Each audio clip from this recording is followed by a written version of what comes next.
안 좋은 과거가 있는 사람들이 과거로 돌아가는 것을 보면 참 안타까운 마음이 듭니다. 이를테면 대도로 알려진 조세영 씨가 예수님 믿고 목사까지 되었다가 다시 도둑질로 돌아간 것 같은 일입니다. 바울은 갈라디아서 4장 8절부터 11절에서 갈라디아 성도에 대한 동일한 안타까움을 드러냅니다. 왜냐하면 그들이 예수님을 인격적으로 만나 하나님의 자녀가 되었는데 다시 예전의 상태로 돌아가려고 했기 때문입니다. 4장 8절에서 9절 말씀을 보시죠.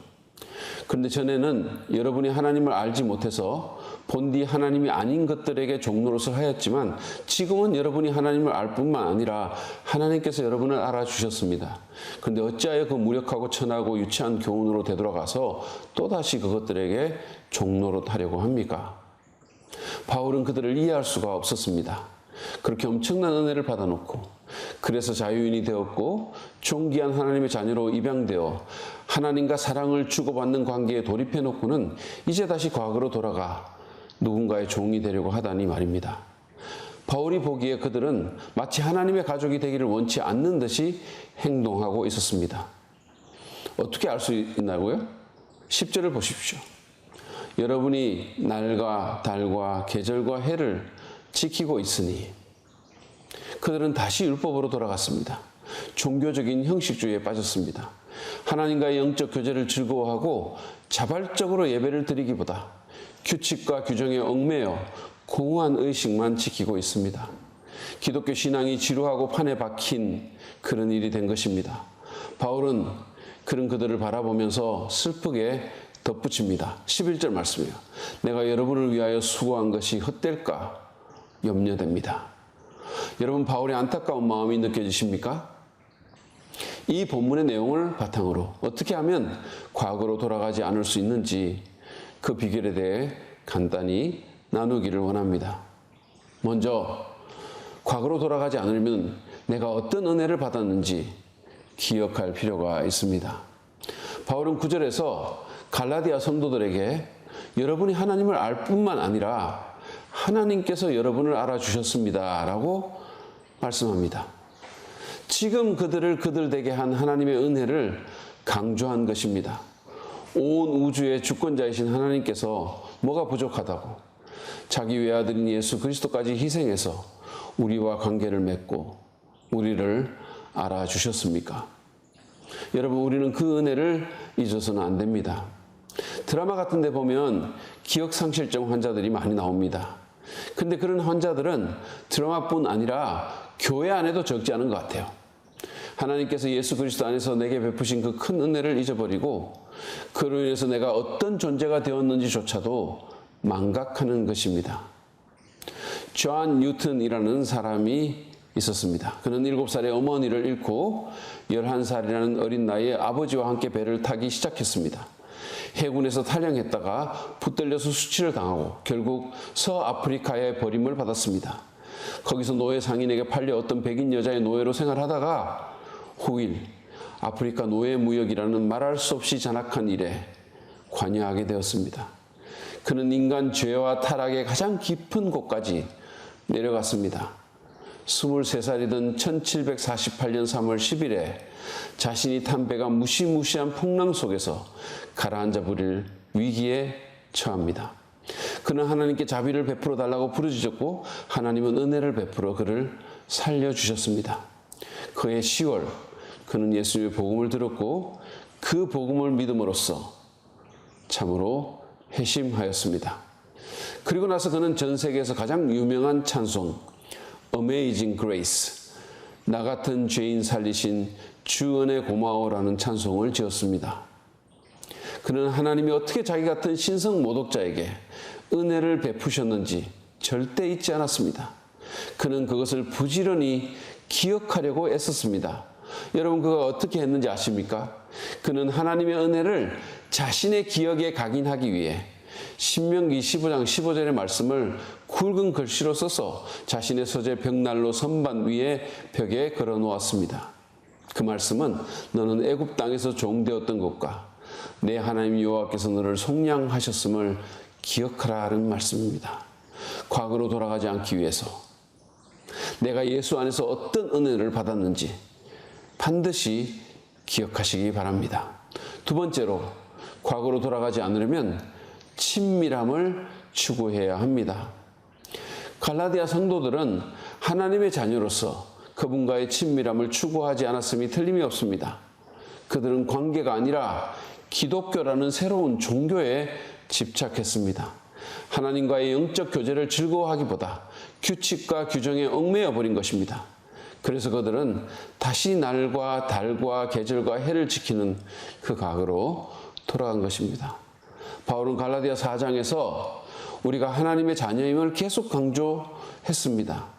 주님은 우리의 신분만 바꾸신 것이 아니라 우리 안에 하나님을 친근히 여기는 영을 보내주셨다고 했습니다. 그것은 하나님과의 친밀한 관계를 개발하는 뜻입니다. 왜냐하면 하나님께서 우리에게 무엇보다 원하는 것이 바로 그 친밀함이기 때문입니다. 그분은 우리가 그냥 적당히 예의를 갖추고 공손하기만을 원치 않으십니다. 우리와 시간을 보내기 원하시며 우리의 솔직한 마음을 듣기 원하십니다. 근데 우리가 만약에 그런 하나님을 멀리하고 친밀함을 추구하지 않으면 우리는 하나님과의 거리를 느끼게 되고 다시 율법주의나 형식주의 같은 과거로 돌아갈 수밖에 없을 것입니다. 브레넨 매닝의 책 부드러운 지혜에 나오는 이야기입니다. 수년 전 매닝의 친구인 에드워드 파렐은 2주간 여름 휴가를 얻어서 자기가 너무도 좋아하는 삼촌 시무스의 80세 생일을 축하하기 위해 미국 디트로이트에서 아일랜드로 날아갔습니다. 생일날 아침 그와 삼촌은 해가 뜨기 전에 일어납니다. 조용히 옷을 입고 킬라니 호수의 해변을 따라 산책을 했습니다. 해가 막 떠오르자 그의 삼촌이 돌아서서 그 떠오르는 붉은 천체를 똑바로 쳐다봤습니다. 에드는 삼촌 옆에서 20분 동안 한마디 말도 없이 서 있었습니다. 그런 다음 80세의 그 나이 많은 삼촌이 갑자기 해변을 따라서 어린아이처럼 깡충거리며 뛰기 시작했습니다. 얼굴에는 빛나는 미소가 가득한 채 말입니다. 에드는 그를 따라잡은 후에 말했습니다. 시무스 삼촌, 너무 행복해 보이네요. 왜 그런지 말해줄 수 있나요? 그래 얘야. 노인은 그 얼굴 위로 흐르는 눈물을 감추지도 않은 채 말합니다. 너 아니? 아버지가 나를 너무 좋아한단다. 아, 내 아버지가 나를 너무너무 좋아한단다. 이것은 하나님과 친밀한 한 사람의 이야기입니다. 여러분은 아버지, 즉 하나님 아버지가 여러분을 너무너무 좋아하시는지 아십니까? 그렇습니다. 여러분은 그 아버지의 아들입니다. 그 아버지께 가까이 다가가십시오. 규칙과 규정에 따라 판에 박힌 듯이 관계하지 마십시오. 의무감만으로 신앙생활 하지 말기 바랍니다. 그분의 사랑을 느껴보십시오. 자연 속에서 그분의 영광을 보고 십자가를 통해 그 은혜를 묵상하십시오. 솔직히 그분과 대화하고 감정도 표현하며 노래도 불러드리십시오. 얼마나 멋진 아버지인지 그분께 말씀드리십시오. 말씀 묵상과 기도를 통해 개인적인 시간을 보내십시오. 그리고 성령의 도움을 받아 기쁨으로 아버지의 말씀에 순종하시기 바랍니다. 그냥 의무적인 규칙 준수가 아니라 사랑과 신뢰 가운데 순종하라는 말입니다. 그렇게 할 때 우리는 과거로 돌아가지 않을 것입니다. 마지막으로 과거로 돌아가지 않기 위해 우리는 과거 회귀의 유혹에 대해 단호히 아니라고 말해야 합니다. 지금 본문에서 바울은 갈라디아 성도들에게 안타까움과 분노를 동시에 표출하고 있습니다. 하나님께서 엄청난 대가를 지불하시고 하나님의 아들이라는 새로운 신분을 주시고 완전히 새로운 삶으로 초대하셨는데 왜 또 그 과거로 돌아가 옛날의 그 삶을 다시 살고 있느냐는 것입니다. 옛날에는 몰라서 그랬다 치더라도 이제 알게 됐는데 이미 실패로 판명난 그 옛날의 생활 방식으로 왜 돌아갔느냐는 것입니다. 왜 죄와 율법에 매인 그 과거의 삶에 대해 단호히 아니라고 말하지 않고 그냥 맥없이 끌려갔느냐는 것입니다. 왜 저항하지 않았느냐는 것이죠. 여러분, 우리는 과거 회귀의 유혹에 대해 저항해야 합니다. 어떤 사람들은 진정으로 자유를 얻고 하나님의 자녀가 되었다면 누가 그 과거의 암울한 삶으로 돌아가겠느냐고 말을 합니다. 그러나 그렇지 않습니다. 우리에게는 관성의 법칙이라는 것이 있죠. 오랫동안 해왔던 예전의 생활 방식이 내게 더 익숙하고 편하기 때문에 우리는 자꾸 과거의 그 삶으로 돌아가고자 하는 유혹을 받습니다. 하나님과 상관없이 내 마음대로 내 방식대로 살았던 삶, 공중의 권세 잡은 자의 통치에 나도 모르게 굴복하면서 사도 바울이 4장 3절에서 말한 것처럼 세상의 유치한 교훈 아래에서 종로로 타는 그 삶으로 회귀하고자 하는 충동이 우리에게 있는 것입니다. 이러한 성향이 우리에게 있다는 사실을 인식하고 우리는 정신을 차려야 합니다. 그냥 관성의 법칙에 힘없이 끌려다니지 말고 그냥 본성과 감정에 굴복하지 말고 적극적으로 과거 회귀의 유혹에 대해 노라고 말하며 저항해야 합니다. 하나님을 의지하는 가운데 우리는 죄와 율법주의 그리고 세상의 유치한 교훈에 다시 굴복하지 않도록 싸워야 합니다.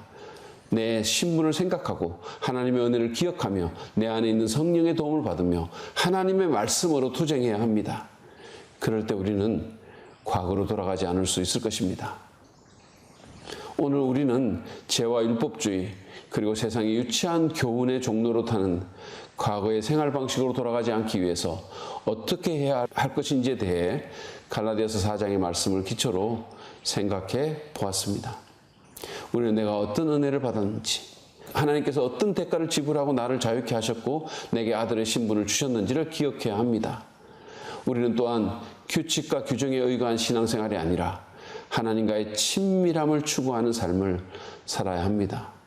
마지막으로 우리는 과거 회귀의 유혹에 대해 단호히 노라고 말하면서 그 유혹에 저항해야 합니다.